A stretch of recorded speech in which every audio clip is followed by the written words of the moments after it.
Okay, so I think most people probably know about this incident that happened in Charlottesville, but I've seen a lot of people doing videos, and I'm seeing it just everywhere. Like whenever I get on to check Facebook, I'm seeing it constantly. So I kind of wanted to come on here and give my own take on it. Now, from what I know, I've watched a bunch of different videos on it and everything. Basically, there was one group that comprised of like neo-Nazis, white supremacists, white nationalists, whatever you want to call it, and they were, and I don't think, and from what I've heard, I don't think every person in that group was actually like a Nazi or a white supremacist. What the goal was is they were protesting, they were taking down the statue of, what was it, Robert E. Lee, I think, a Confederate statue. That's what they were protesting. So I believe they had like a permit to protest and everything. So, you know. And before I even say anything else, I just want to throw this out there because I know that if this video gets even a decent amount of views, I might get this once. But I just want to say that I condemn the KKK, I condemn white supremacists or white nationalists, whatever you want to call it. I condemn, neo-Nazis, whatever. I condemn all of it. I think that it's completely laughable that groups like that still exist today, and hopefully they fade away very soon. Okay. In the next 20 years, hopefully all those ridiculous groups like the KKK and Nazis and everything, hopefully they all fade away. And if they aren't, then they should be laughed out of the building every time, okay? So I condemn the groups. I 100% disagree with the mindsets, the actions, words spoken on the group, on behalf of the groups. I mean, like, I disagree with everything, okay? I think it's disgusting. I think the ideologies are disgusting. But even though I wholeheartedly disagree with their beliefs, just like about like 98% of America does, and probably even more than that, that's being kind of generous, honestly, they still technically had the right to protest. So I mean, while you might disagree with the belief set and the mindset, they still had the right to protest if they wanted to, and they had a license. So, but just to get that out of the way with. But honestly, just to get to the point, it seems like with the media and with a lot of the media coverage, there seems to be a very one-sided story, because it seems like the media is only pointing out, oh look, KKK members, white supremacists, aren't they horrible? Aren't they terrible? Look at that. Oh look, Trump didn't specifically condemn white supremacists. Oh my God, Trump's racist. Oh my God, they've been using this to.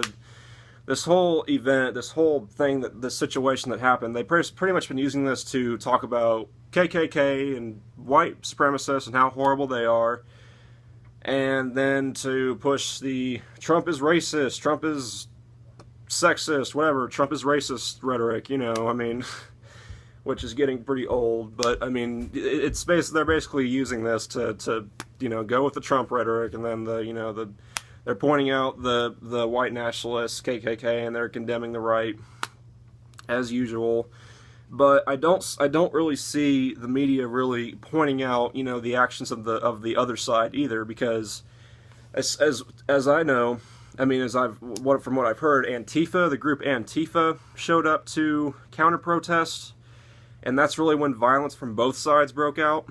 And Antifa, in case anyone doesn't know, they're a group. Antifa, the actual name, it stands for anti-fascists, and they're basically the left-leaning SJW version of Nazis. Basically, I mean, that's how I view them. I mean, maybe to a lesser degree, but Antifa have definitely had their share of violence. They've definitely gotten violent plenty of times, specifically at a Berkeley event where they were having a march or protest or whatever at Berkeley, and they were particularly violent at that event because they were. I'll find the video of the highlights. It's like an 18-minute video, but I'll try to find that video and link it below so you guys can see. But I mean, they were throwing M80s and bricks and all kinds of things. So they have a history of getting violent in the past too. So, and that was the case here.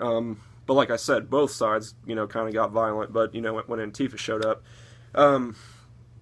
so I don't see the media or a lot of the news, maybe with the exception of Fox. But I mean, obviously, but like, I don't see a lot of the media or news outlets really. It's really just assigning all the blame to the right.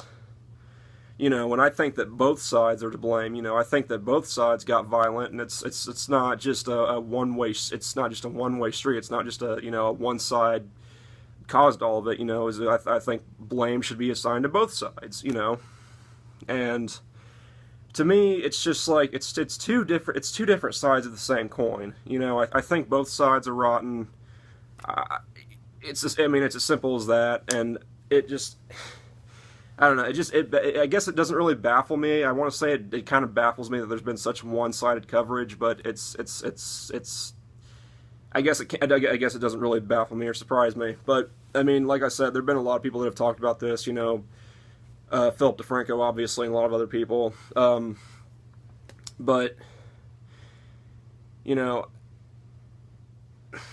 I don't know. And then, as far as the person who ran down, I believe they injured like 19 people and they killed one person, and the person that was driving was a Nazi or neo-Nazi, however you want to phrase that. And obviously, the driver is a disgusting human being. He deserves no excuses. What he did was disgusting and uncalled for, and he should be punished. And obviously, he is going to be punished, but he should be punished. So it sucks that had to happen, because it does. And I feel like this event is just being used for news stations like CNN and MSNBC, and all the other, news stations that have a very, very hardcore left-leaning. I feel like they're just using this event to, again, push the, Trump rhetoric, and Trump is racist, and Trump condones, the KKK and white nationalists, neo-Nazis. Even though I watched a video a few days ago where Trump was giving a speech on it, and he literally said that, both sides had some bad people, and both sides were to blame. And Trump isn't my favorite guy either. I don't agree with him on everything, but he kind of had a good point. I think there's to blame on both sides, But, and I've been seeing posts on, like, Facebook and everything about, because I have some friends on there who are very left-leaning, and so they're talking, there's a lot of posts about Nazis, and Nazis are bad and everything, and, beating up Nazis, which, I know a lot of course, most people disagree with Nazis, and everything, and that's fine, but, I mean, the moment that you start getting violent towards them, you really don't make yourself look any better, or if you're, just advocating for violence, then it doesn't really make you that much better, in my opinion. I mean, I think the only way to, object to their beliefs or something is just to ignore them, don't give them attention, and just move on, But that's just me. That's just how I feel. And I can't help but feel, and look, I'm not trying to assign the blame to one side or the other. Like I've said multiple times in this video, I think that both sides had some of the blame. I think there were rotten people on both sides, But I can't help but feel that this resurgence, I say resurgence lightly because, I mean, there's not like, I mean, the KKK, I mean, how many people are even in the KKK now? I mean, they're pretty irrelevant. Same thing with white supremacists, white nationalists. I mean, at least last I heard, they're pretty irrelevant. I mean, they don't make up a very large population at all in the U.S., but I can't help but feel that, like, with this resurgence, or at least in Charlottesville, I can't help but feel that this was brought about by, the very anti-white rhetoric that, the radical left, kind of spouts and everything, the anti-white SJW rhetoric, and so I feel like some people were going to this extreme right side and being radicalized, without even knowing it.